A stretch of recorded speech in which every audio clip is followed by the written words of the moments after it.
Welcome, friends, to another piping hot episode of the Mettle podcast. Another Cert Corner. This one will be hopefully fresh off the presses. It's fresh in my mind. There's going to be no filter. I'm just going to black out and say how the process was. But before we get to that, as always, joined by Alyson Laderman. Alice. Hey, thanks, Omar. Yeah, I'm excited because, as you said, this is fresh, as in just a few hours old from this morning. Yep. So you all are going to get straight out of the experience, what it's like, what do you need to know? And so with that, we'll give you our quick little disclaimer or caveat. So Omar is a cybersecurity specialist and I am a lawyer. We are not your lawyer or cybersecurity specialist for the purpose of this podcast, and clearly not your linguist or speaking coach today either. And I'll give this extra disclaimer, right? So Omar has taken the certification of his own. He is not a speaker for the particular organization or the company or his own company. So his thoughts and experience is his own. And so he is sharing that with you as a learning tool, and experience for you to hopefully glean some wisdom from. So I like that. I like that disclaimer. Don't jam us up for trying to help you. All right. I'll say that in layman's terms. I'll keep my end of the deal where I won't start quoting actual test questions. I remember clicking saying no, and that's also unethical. It's also just weak sauce. All right. If you need that, go study harder. But so the advanced AI risk from ISACA. ISACA's making moves. I got to say, I know we had a little tiff where they audited me for, they were saying, are you really who you say you are? Right? Are you really in the game like you say you are? And they wouldn't accept that, I just wanted to point them on my LinkedIn. So I had to do some paperwork and we went back and forth, but sorted it out. And as, friend of the podcast, Jeffrey Collins prognosticated a couple of months ago, the certs were really good and I wasn't going to stay away. So it's a suite of 3. They're out right out the gate. That tells me that ISACA was thinking about this for a minute. I just checked on my LinkedIn. Apparently the beta was just released as well. So one of the people responding to the obligatory, hey, I passed post on LinkedIn was saying, did you do the beta? But no, I did like the full on. So it's just this really truly fresh, even from the organization. The other 2 that were already in the ISACA pipeline that have come out prior. This is the third of 3 that I can see. I think now they're probably going to change over to then really honing on their CMMC pipeline that they have, right? They just inked that deal to be, the provider for those certs, which look intriguing. But again, next year, this is the last paid one that I'm taking this year on by order of Mrs. Sangurima. So the 2 prior were the AA. I think it's one information security management, so IM, and then IA, which is, AI auditing, right? So all 3 AI flavored. This one, my friend Claude told me this is the one that fits most in my profile. I took a look at what was there. Not going to lie, it gave me a little bit of trepidation considering it was the newest one, the latest one that was out there, because as we said, when they're new, there's not a lot of third-party material, legitimate third-party material out there. I'm positive that I could have gotten someone on LinkedIn that was going to, offer to take it for me from another country. But of course, you say no to that thing, right? Say no to drugs, kids. That Ruff McGruff says. So definitely say no to those. But legitimate third-party resources, truly none.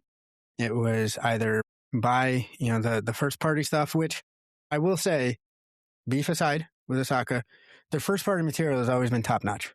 I feel it gives you a real feel for how they're thinking, how they're going to ask the questions, exactly what they're going to get into, but without giving too much away. Sometimes, I judge poorly if the first party material is essentially like a first party branded exam dump. That's not cool either. Doesn't help you learn. 90 questions, you get 2.5 hours. So I think a pretty decent amount of time. There was the possibility of a break, a 10-minute break. It was still going to be counted against my time. The proctoring, which we talked about the other day on a previous podcast, the proctoring was not as bad as I thought. And I misspoke on the prior pod. It wasn't Pearson VUE, it was PSI. So PSI, again, very thorough. They gave me a little grief for the boom mic setup that I have. What's that on the right hand side of your desk? Can you show it closer? understandable. It has a cord coming through it, right, that powers the mic. So I had to show them that. Other than that, it's, You're like, same look, thing. I'm pod famous. I've got to have a boom Listen, I have to, right? Like, this is the one thing I bought, myself this year, right? Outside of certs, the rest goes right to the house and the family. And books. I do have a bit of a book thing, but using my library card more now, again, on order of the missus. It's good. It's a good idea. It's a great idea. And the library's down the road. Do you use Libby? I use Libby for the free stuff to download on occasion. Absolutely. I just saw the other day, one of my favorite streaming services is my library card. And I said, yes, I feel that. Because I've even gotten, I'm a bit of a video gamer when I have the time. I've gotten a couple of video games, like legit PS5 games. So yeah, shout out to the local library. I will always vote to increase your funding. Always, every time. Same. It's also a great, the baby loves it. And she looks forward to, this thing to do. So the proctoring wasn't as bad as I was fearing. It was pretty legit. Show us the wall, show us everything. Your wrists, your ears, the whole 9 yards, where you're putting your phone. So nothing out of the ordinary. I've absolutely had worse experiences there. But as for the test itself, and this is as someone who's just recently taken the AIGP, I felt there was quite a lot of overlap. I said that there's not a lot of third-party material. I'll say I didn't buy any of the first-party material because at that point it's, would have raised the already, I think it was about $700. It would have put that probably at the $1,000 mark to buy the test bank or the guide. Yeah, I think the first party stuff was like 100, 200 a piece, right? Maybe 80 for like the test guide or the test bank questions. A lot of really, truly, I think the difference with this one was, and I was glad that I downloaded the exam guide and went through it. That's free if you jump onto the ISACA website, and started reading the questions or started reading the overview and started getting back into ISACA mode. Now, anyone who's taken these things, ISACA mode's a real thing because there's, as I think we covered on a previous pod, Alyson, or I've said it a few times this week. It's just been on top of mind because I was going to take this test today. Believe it or not, the hardest ISACA exam that I've taken was the one that I think is closest to actually what I do every day, which is the C risk. By far, I scored a solid 50 points less on the C risk than I did on the CISA, the CISM, the CGEIT, the privacy one that I think, I don't know what they're doing with it. Maybe they're pretending it doesn't exist anymore, but I got it when it came out because I was like, ooh, privacy. Hands down, though, ISACA mode is a thing because it's specifically meant to go, how would you, as a true second or even third line of defense participant, handle or think about a certain risk issue? Now, what do I mean by that? Classic 3 lines of defense model. First line are your risk owners and your actual implementers and doers. They have to own the risk. They have to own the controls. They're there to actually do the things to hopefully mitigate and bite down on some of that risk. Your second line is going to be maybe your InfoSec department, maybe like a weird internal audit department, right? That could be inside the second, not a weird one. I didn't mean weird, but like a semi-internal audit, but not sort of department. It's not the folks that are actually doing the things with what's being assessed, but the folks who are then verifying that the owners, that first line, are doing what the organization wants them to do with regards to mitigating certain risks and owning controls and implementing them and all that fun stuff. Your third line of defense is going to be a complete and utter, nearly removed, fully autonomous, independent internal audit capability.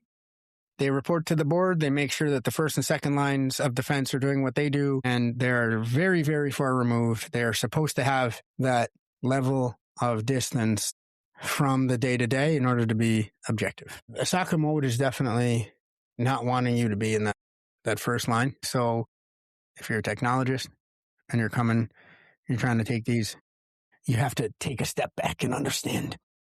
And that can trip you up. So I'll stop there. What questions you got? No, I think that's a great point for people to understand. What role are you being asked to basically put that filter on as you approach those questions? And so for people to understand, I think that's a great nugget is you're not that first line. It's not as technical. You've got to take that step back and don't approach it how you might do it every day, but how the exam wants you to think so that you can process those particular questions. I think that's extremely invaluable advice for any certification that you're taking, right? I think we talked about in the last episode, which was knowing when you need to get into the managerial role versus when you need to get into the technician type of role and where those questions are coming from. Because you're right. Sometimes the answers will look better depending on what lens you're putting on for your perspective as you're reading through them. I do want to go back and touch on something else you had mentioned just in general, and it applies for all certifications, right? Which is don't buy the crap that's online that gives you the answers and gives you the questions. One, most of the time. So having done it from the certification side, right, on the creation side of things, I can tell you I get the alerts, or I would get the alerts all the time saying, oh, this company's selling the answers and the questions. And I'm like, you can't possibly, because the way that it was locked down, we always had mixed answers and mixed questions. Everything was always rotated in a different way and multiple forms. So unless somebody came in and happened to take every single form of every single question with the answers in the same order, like ours didn't label the answers A, B, C, D. So you couldn't remember the answers A because the answers would rotate. So your exam would be different from my exam, which would be different from somebody else's exam. Gotcha. So so I was like, if you think you're cramming into this, the stuff they just sold you is complete snake oil garbage, number one. Number two, it's a point you always bring up, which is we should learn for the sake of learning as we go through this process. And so, you had mentioned you didn't purchase those first party things and there really weren't third party. What did you do to help prepare for this exam? You said there was some overlap. So I'm guessing you benefited from other prior resources you had from other exams. What would those be that might help somebody study for this if they've already got that on hand? 100%. So prior went for the AIGP. So I definitely redid Dr. David Privacy's content there. It was not a full overlap because that content, because it's what the AIGP tests for, very EU heavy, very EU AI Act heavy, very GDPR heavy, because I think it's what we should all follow, but that's a podcast of probably in a different podcast realm or universe, right? A little bit more, but future episode. It's okay. Honestly, right? Like, July's coming, June, July? I mean, they're rolling it out soon. We should have that conversation. True. I mean, hopefully it's still recognizable by the time that they roll it out is my only true concern. But we'll put that there and I'll light a candle for it, right? We'll bloodlet a chicken. Don't kill it, right? I mean, I still want the eggs, but we'll get some chicken blood and figure it out. However, so we took a look at a lot of that material. There was also, because the free guide, thankfully, from ISACA was, hey, this is going to be AI RMF heavy. It's going to be Nest CSF heavy. Busted those bad boys out. Gave myself a refresher. And especially when you're playing in the realm of the RMF, what I found is that some people say the RMF and they mean the RMF. Cool. Some people say the RMF and they mean the RMF playbooks, right?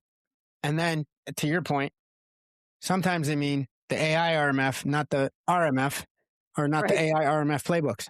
So it's really sometimes a dealer's choice in terms of what they're doing. Of course, I had a good sense that because it was the advanced AI risk that they were talking about the AI RMF.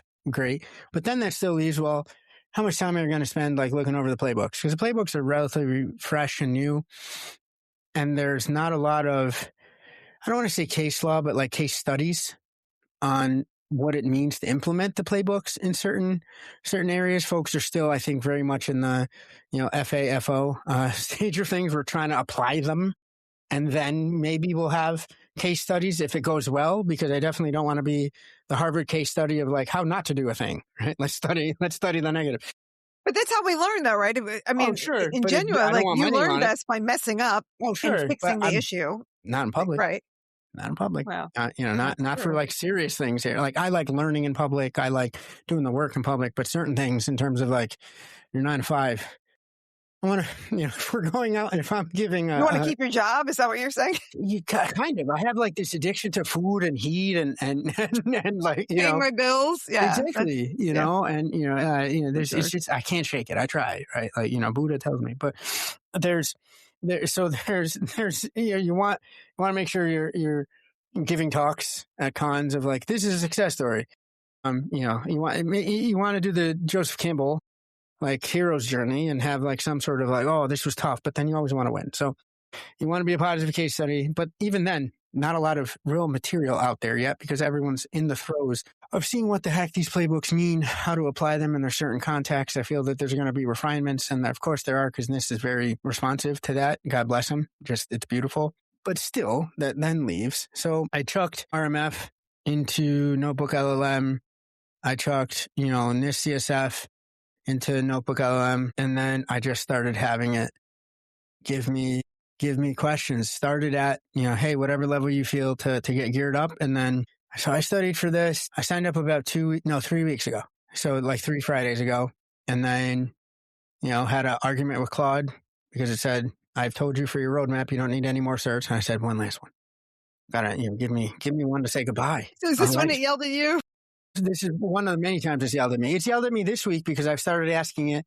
So then what should I get for next year? And it goes, listen, you have a roadmap for the rest of this year. Focus on that roadmap, my son. And then we can talk about 27 when 27 gets close. And it's because I've told Claude to check me on that. Right? I said, if I start asking you for like, hey, are there anything I can fit into this career roadmap? Tell me that, and it's because I'm a nerd. I've said, go into gadfly mode, right? Shout out to Socrates and tell me, where I'm messing up and stop doing it. And just like Socrates, I definitely want to send Claude to eat some hemlock, like at least twice a week at this point, because it is ruthless. I know I programmed it to be ruthless, but this thing will not let up. So we've come to an agreement. But 3 weeks ago, I knew, I was doing it out of pocket anyway. This was the last one. It was, it wasn't funded by work either. So I definitely wanted to be very judicious about how I was going to spend the money. Didn't want to go first party. Didn't want to go third party, like you said, for snake oil.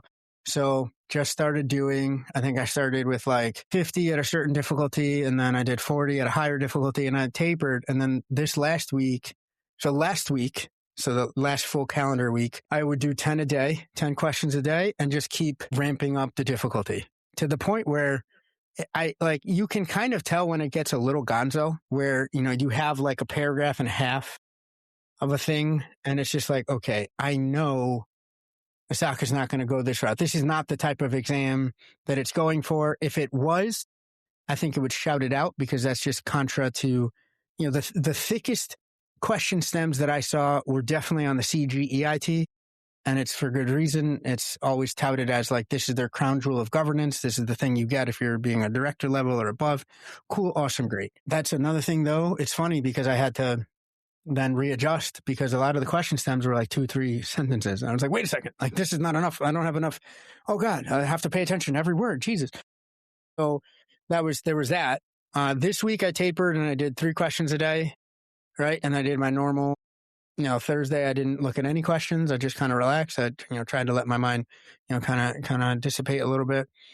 And then rolled in. Thank God for flagging. I flagged about 30 questions. So I flagged about a third of the material, got through it, went back over, and there weren't any, what do you call them? Like enemy sets or adversarial questions or right. And there weren't enemy any items. Of that.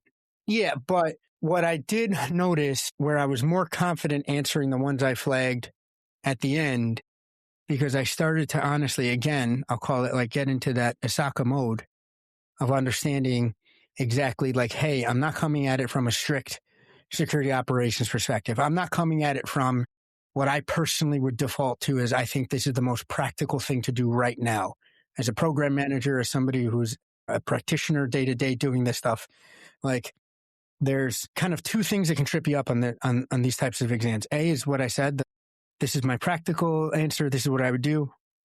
And then also, it's foisting your own organization's context and nuance and tribal knowledge and culture and how they do things at X onto then potentially best practice or what ISACA would want to ask you about or what ISC2 would want to ask you about. So I've noticed that, and I've definitely noticed that as my career has progressed.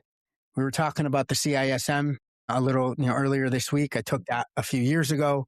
It was definitely more aspirational when I took those. So I think I was more dialed into what the the provider was asking me because I was studying a bit more to the test versus wanting a validation of skills and knowledge that I have and wanting the challenge and getting after it. But there's pitfalls there, I want to say, for any, mid-senior folks. Make sure that you're not, again, generalizing where you can't generalize for your personal context at your organization. Hey, this is how we would treat this. Awesome. I'm not saying it's wrong. ISACA would, or IC squared would, or best practices would. I'm not saying that that's wrong, but it's not necessarily how you want to be answering in this type of format. And the easy way to remember that is the test takers often don't work where you work. So they don't know what your work best practices are and the things that work for your organization. 100%. The only way to really kind of systematize it, right? They've got to make sure that it is fair across the board. And so it's really the most general answer that could apply in any scenario, even though you may have found a better answer for your actual day-to-day. That will never be on the test because they just don't know. And so just keep that in your mindset as you're taking any certification of, well, this is how we do it. Well, that's nice. The people who wrote the test don't know that. So you need to. Right? Like that. You got to start asking yourself. And this is the first year where I'm going to be contributing to writing exam questions for one of these big organizations, right? We did it together, in your previous org.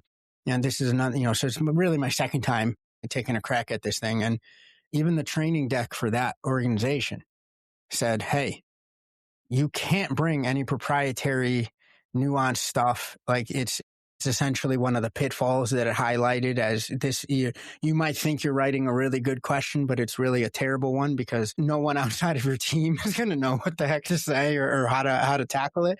Nor, as speaking to a lawyer, you don't want to be giving away information that potentially, or nuance that you shouldn't be talking about. Just, the inside baseball ain't for the test, right? It ain't for the streets either, right? Keep that stuff at home, right? Like, so, that was, the test. Again, what I loved is that, and just to kind of juxtapose it with the AIGP, I felt the AIGP tried to kind of do some like trickier questions.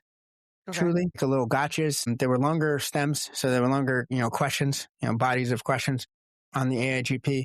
I really felt that it wanted you to know certain areas cold. It didn't want you to be able to pick up stuff from the context of the question itself. You either knew what temperature on an AI model meant or you don't. Right? You that was AIGP or the one you took this morning? The AAIR. The one today AAIR. was slimmer. Okay. Know your stuff cold. Definitely, if you're doing like a notebook LM and maybe you're not coming off of the back of the AIGP, so you have to do a little bit more lead time, then take the time to really go into the domains and kind of take a look at and take, definitely take more than 3 weeks, right? If this is, one of your first forays in the AI space, or, maybe you don't do AI governance every day at the job. That's another thing that I benefit from. I'm in the trenches there, but again, benefit in terms of to a certain point, but then I can't be foisting context on there anyway, which is on some of I want to say on about like 10 of the 30 that I flagged. When I went back, I was like, Omar, what do you do? Of course, it's this answer. The only reason you thought it was this other answer is because that's how you would do it at the hospital. So it's like, Omar, what are you doing? Right. So that was there. I do like it. I don't, right now, even next year, I don't plan on doing the information security management one or the auditor one. I don't plan on kind of retreading that. Maybe, who knows? I said I wouldn't do any more ISACAs and here I was, but I did. It was refreshing. It wasn't, I remember ISACAs being trickier, honestly, and trickier. And this is not like a humble brag by any means. I just truly remember them kind of tripping you up on how they were asking questions. So I actually want to tip my cap and say, you've cut that out, ISACA, kudos. And I think you're just straight up asking for knowledge in the domain that you're trying to test and memorialize, right? And signal to the market that you kind of know this area of things. And I do feel for right now, it was very appropriate for AI risk. There was a good amount of questions on how should it be integrated into day to day? What's wrong when you don't? How should it be integrated? These are sort of the high level things that you really need to answer and think about if you're going to run an AI risk program in any defensible way. And sometimes it gets overlooked if you're coming at it from like the strict technologist or cyber lens. So I've got, I guess, 3 unrelated but related questions all Sure. to the exams. We'll see if I remember them all by the time I finish. But 1, how many domains were on this particular exam? 5, I believe. Okay. And do you remember what the main... It was integration into like risk, right? So how does AI risk kind of fold into like risk, the AI risk management lifecycle? That one, I want to say, was probably for me the trickiest, because that is such a particular thing. Even the AIGP, it was going through its own throes of change, because IAPP had its own AI lifecycle, and it referenced a little bit the OECD's lifecycle. But the new exam that I ended up taking was the first exam version that just went straight OECD.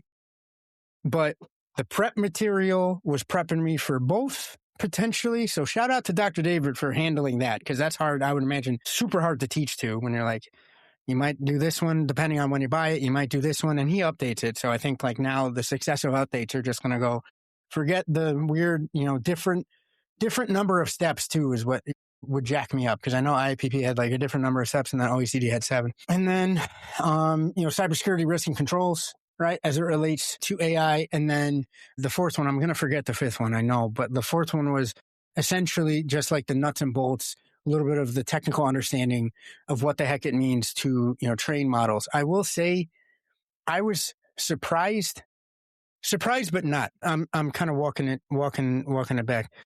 When I went in there, I was surprised that it didn't talk about the guts of AI models, period, as much as I thought it would, or as much as I was expecting it to, because AIGP took a little bit more time understanding like the underlying tech. I think this test, AAIR from ISACA, this test is assuming that you have that and that you're working in an AI risk or AI risk adjacent position.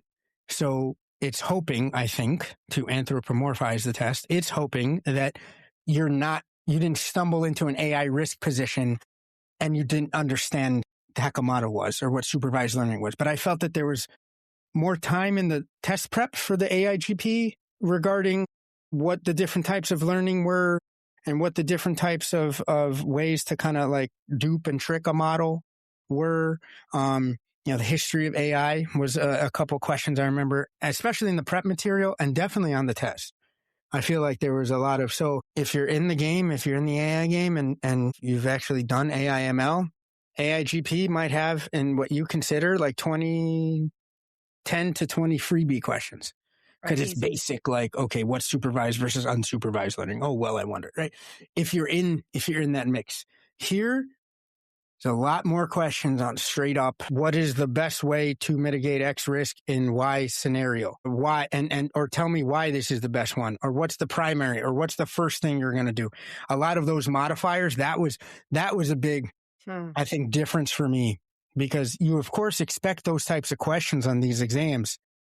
But Alyson, I honestly felt that maybe 90% of this exam was what's the best, what's the primary, what's the most, and versus like straight definitions, or versus, there's a couple ones on temperature, which were, I think, more just you either know the technical term or not, right? So thankfully I did. And that was that. I was like, good, I can pick up time. Every time I get one fast, I'm like, I'm picking up time for later. But yeah, I can't remember that 5th domain. Sorry. That's okay. And so for this particular certification, was there, in your own personal opinion, was there value in this serving as its own cert, or did you feel that some of the content could have been mixed into already existing certifications that ISACA already has? Did it need to be standalone for its own cert? I think so. Honestly, this is again, personal bias, personal animus, maybe personal trauma. I've had these discussions with a lot of folks in a professional setting where AI is just another technology. It's just like cloud. Cool. Sure. To a certain extent, I get it. And hey, Mr. 30-year veteran, I'm not even at half that. So I don't want to poo-poo. Even though we're in technology, I don't automatically think the newer stuff is the best. Truly. It's almost like, Tolkien universe, right? The older magic is more powerful. So, okay, I'll listen. But I still feel, and I have tried to put this mental lens through the ringer because it's, again, going to be recency bias, or it's going to be self-confirmation bias, or, I just don't want to gas myself up here. But I do feel that there's some components of what AI introduces into many spaces that's kind of unprecedented. I don't think we can treat it as, well, cool. Prompt injection is prompt injection, no matter where the heck it happens, son. Okay, I get it, but not yes, but no. So I do like that there's standalone when it comes to AI risk. And I think what helped me get to that answer for you, because maybe you were expecting me to just go the other way, but like to get to that answer, I did like the way that the test then did more than just a head nod towards this thing's integrating into a broader ERM strategy, right? As it should, as I think cyber needs to, and cyber doesn't do enough. And so we should all just cut the beef and make up and be friends in risk, right? That's my whole thing with the convergent risk thesis.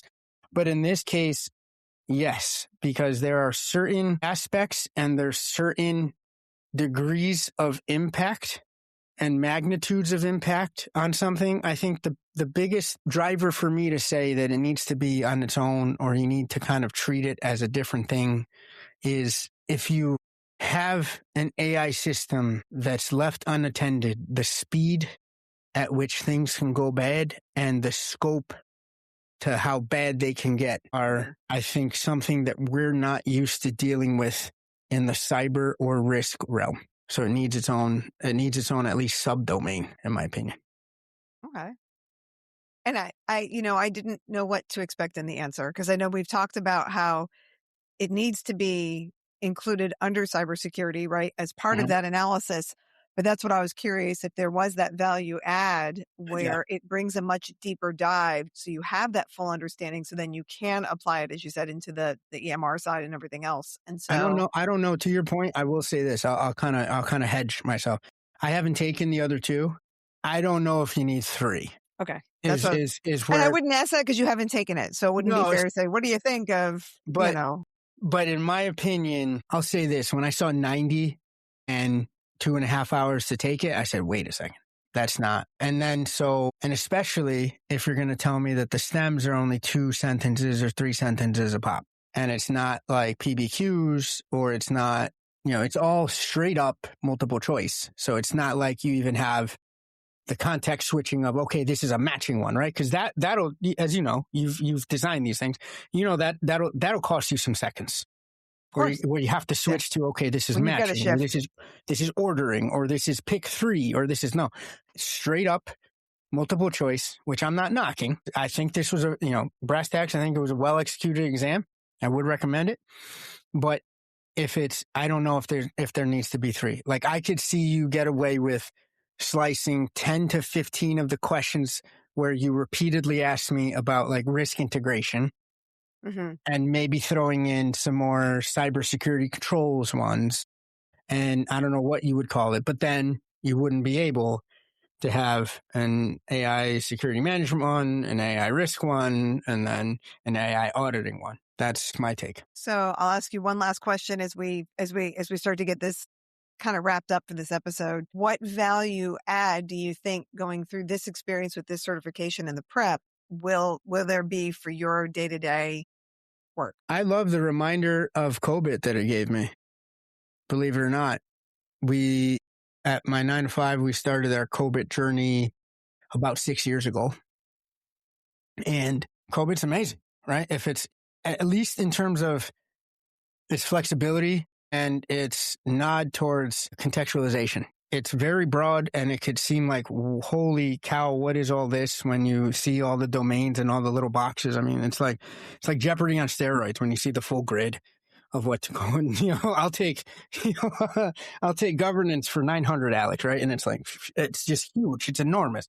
Has so many families and domains. But what I loved is that it reminded me that, hey, taking a holistic viewpoint of what risk means and going high level for a little while, but then also going deep and understanding and appreciating the unique challenges that AI presents in a cyber and risk context, but then taking it again back up 30,000 feet and going, but you're integrating it into a whole program that's supporting business value, right? Which is hallmark of COBIT. You've heard me default to that, answering a ton of different questions. So COBIT's obviously left its mark on me. My director, who was my director then, my director now, we started on that journey and, built out an IT governance capability.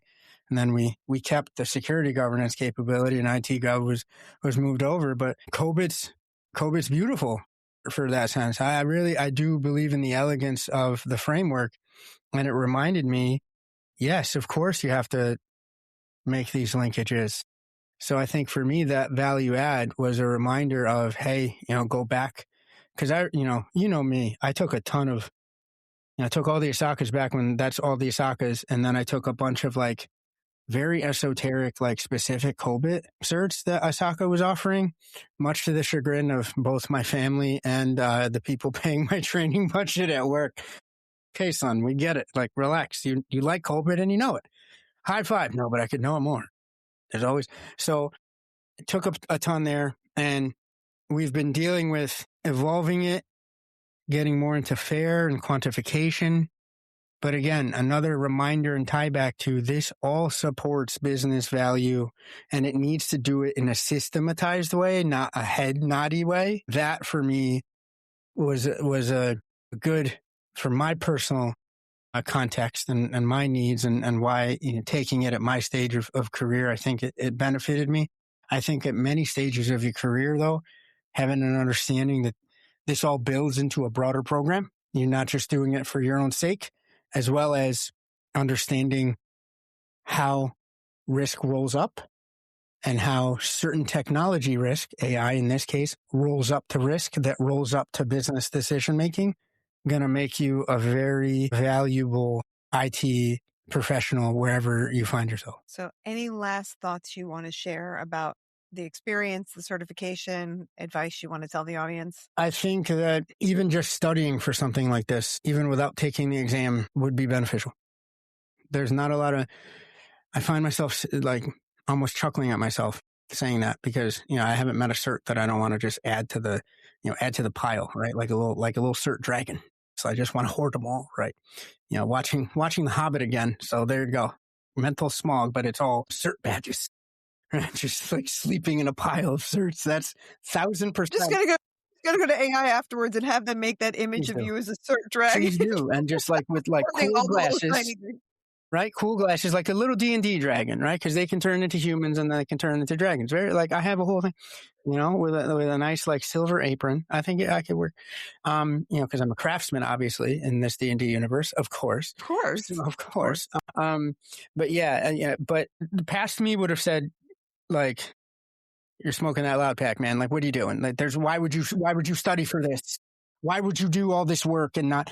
But this is the type of exam that I truly feel that even studying for it and starting to get and appreciate, folding in that taxonomy, folding in that verbiage, getting the ontology kind of sorted in your mind a little bit, that could help you tomorrow in an interview. That could help you tomorrow, secure a internship somewhere where that's truly, ISACA nailed it in terms of timeliness. Now, how much that drifts over time, maybe, but in this window right now with how AI is and what it's, what the challenges are that I've seen day to day, this cert does answer those, and it does address them, and it does prepare you to speak confidently and in an educated fashion, a value add fashion about pertinent business problems, which I think that's worth spending time for. So what you're saying is Dr. David Privacy needs to get on making his third-party stuff available for prepping for this exam. Listen, man, he would make a killing. I think he's on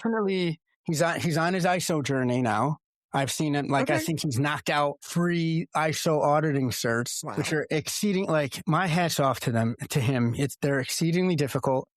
They're very, any PECB thing is nothing, like the Wu-Tang Clan, right? It's nothing to mess with. Like they're very serious, and he's chaining them because he's got a plan. He's got a career trajectory. He's got a vision, and I admire folks, right? That I'm like, I'm doing these 6 moves. I don't care how hard they are. And he's just going there chewing his bubble gum and punching these things in the mouth. But because I'll say this, I asked him, hey Doug, how about a little CIPT prep course? And he's like, I'm on a different path, my man. And so, and he just laid it out for me. He's just like, I'm going there, but I think he would make an absolute killing if he did something for like $100 that gave, because A, there's nothing out there. B, he's extremely good at the delivery and it's so professional and it's so pertinent. But I say that like, he could whip it up in a weekend. No, it's so high quality that I know he would take like a month or two. And I think in that month or two, he probably I think he has which is great because he's got a roadmap just like you do of what he's got to do. But. Yeah, man, he really does. And I was going to say, like, the game needs him to be an auditor right now. Like, I feel safer with the systems that he would audit. That's probably the highest praise I could probably give someone. Like if he was, kicking tires on something, like I would get on that ride. So, yeah. I think that's a great place to tie up this episode. I think so. We have friends that keep it this way. We keep it this way. And as always, folks, keep it cyber metal. Till next time. Bye. Toodles.